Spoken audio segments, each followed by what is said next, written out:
ಅಧಿಕಾರಕ್ಕೆ ಬಂದು 2 ವರ್ಷಗಳಲ್ಲಿ ಗ್ಯಾರಂಟಿ ಯೋಜನೆಗಳಿಗೆ ಹಣ ಹೊಂದಿಸುವಷ್ಟರಲ್ಲಿ ತೇಲ್ಗಣ್ಣು ಮೇಲ್ಗಣ್ಣು ಬಿಡೋ ಹಂಗಾಗಿದೆ ಹಿಮಾಚಲದ ಪರಿಸ್ಥಿತಿ. ಅಲ್ಲಿ ಮಹಿಳೆಯರಿಗೆ ಪ್ರತಿ ತಿಂಗಳು 1500 ರೂಪಾಯಿ ಕೊಡ್ತಾರೆ, 800 ಕೋಟಿ ರೂಪಾಯಿ ಬೇಕು. ಸಣ್ಣ ರಾಜ್ಯ ಹಿಮಾಚಲ ಪ್ರದೇಶ, ಅದರ ಬಜೆಟ್ 58,444 ಕೋಟಿ ಲಾಸ್ಟ್ ಬಜೆಟ್. 125 ಯೂನಿಟ್ ಉಚಿತ ವಿದ್ಯುತ್ ಕೊಡ್ತಾರೆ, ಅದಕ್ಕೊಂದು 200 ಕೋಟಿ ರೂಪಾಯಿ ಬೇಕು. ಈ ಟ್ಯಾಕ್ಸಿ ಯೋಜನೆ ಅಂತ ಒಂದು ಯೋಜನೆಯನ್ನ ಮಾಡಿದ್ರು, 680 ಕೋಟಿ. ಉಚಿತ ಲ್ಯಾಪ್ಟಾಪ್ ಕೊಡುವ ಯೋಜನೆ 100 ಕೋಟಿ. ಎಲ್ಲಕ್ಕಿಂತಲೂ ದೊಡ್ಡ ಹೊರೆ ಅಂತ ಹಿಮಾಚಲ ಪ್ರದೇಶ ಸರ್ಕಾರದ ಮೇಲಾಗಿದ್ದು ನ್ಯೂ ಪೆನ್ಷನ್ ಸ್ಕೀಮ್. ಕೇಂದ್ರ ಸರ್ಕಾರ ಏನು ತಂದಿತ್ತು ಅದರ ಬದಲು ಓಲ್ಡ್ ಪೆನ್ಷನ್ ಸ್ಕೀಮ್, ಹಳೆಯ ಪಿಂಚಣಿ ಯೋಜನೆಯನ್ನ ಜಾರಿಗೆ ತರ್ತೀವಿ ಅಂತ ವಿಧಾನಸಭಾ ಚುನಾವಣೆಯ ಪ್ರಚಾರ ಮಾಡಿ ಅಧಿಕಾರಕ್ಕೆ ಬಂದಂಥವರು ಹಳೆಯ ಪಿಂಚಣಿ ಯೋಜನೆ ಜಾರಿಗೆ ತಂದ್ರು. 2,000 ಕೋಟಿ ರೂಪಾಯಿ ಹೆಚ್ಚುವರಿಯಾಗಿ ರಾಜ್ಯ ಸರ್ಕಾರದ್ದು ಹೋಗ್ತಾ ಇದೆ. 58,444 ಕೋಟಿ ರೂಪಾಯಿಗಳ ಬಜೆಟ್ ಇದು. ಇದರಲ್ಲಿ ಸಾಲನೇ 13,000 ಕೋಟಿ ಇದೆ, 12,909 ಕೋಟಿ.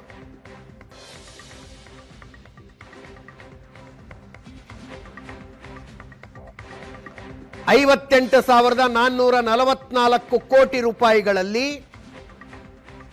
ಸಂಬಳ, ಸಾರಿಗೆ ಅಂತ ನಿಗದಿತ ವೆಚ್ಚಗಳು, ಫಿಕ್ಸ್ಡ್ ಎಕ್ಸ್ಪೆಂಡಿಚರ್, ರಾಜಸ್ವ ವೆಚ್ಚ 46,667 ಕೋಟಿ ಆಗ್ತಾ ಇದೆ. ಅಭಿವೃದ್ಧಿ ಯೋಜನೆಗಳಿಗೆ ಅಂತಿರೋದು 6,270 ಕೋಟಿ. ಸಾಲ ಮರುಪಾವತಿಗೆ 5,479 ಕೋಟಿ ಖರ್ಚಾಗ್ತಾ ಇದೆ.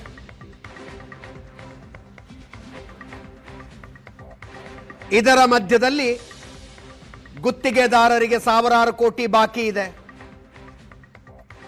86,788 ಕೋಟಿ ರೂಪಾಯಿ ಸರ್ಕಾರದ ಸಾಲ. ಹೊರ ರಾಜ್ಯಗಳಿಂದ ವಿದ್ಯುತ್ ಖರೀದಿಸಿದ ಬಿಲ್ ಕೊಡೋದಕ್ಕೆ ಕೂಡ ದುಡ್ಡಿಲ್ಲ.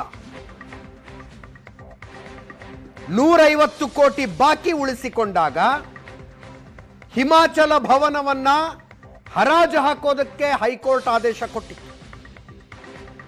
ಹರಾಜು ಹಾಕಿ ದುಡ್ಡು ಕೊಡಿ ಅವರಿಗೆ ಅಂತ. ಸರ್ಕಾರಿ ನೌಕರರಿಗೆ ಹೊತ್ತಿಗೆ ಸಂಬಳ ಹೋಗ್ತಾ ಇಲ್ಲ. ಯೋಜನೆಗಳು ಸ್ಥಗಿತ ಆಗಿದ್ದಾವೆ.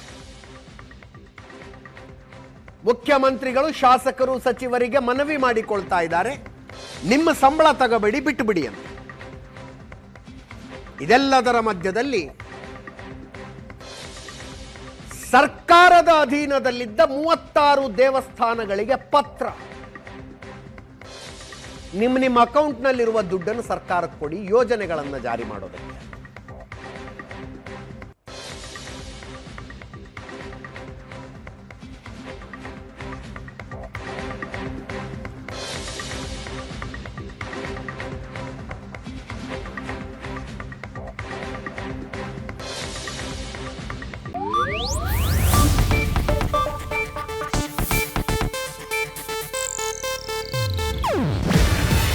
ಇದು ಏಷ್ಯಾನೆಟ್ ನ್ಯೂಸ್ ನೆಟ್ವರ್ಕ್ ಪ್ರಸ್ತುತಿ.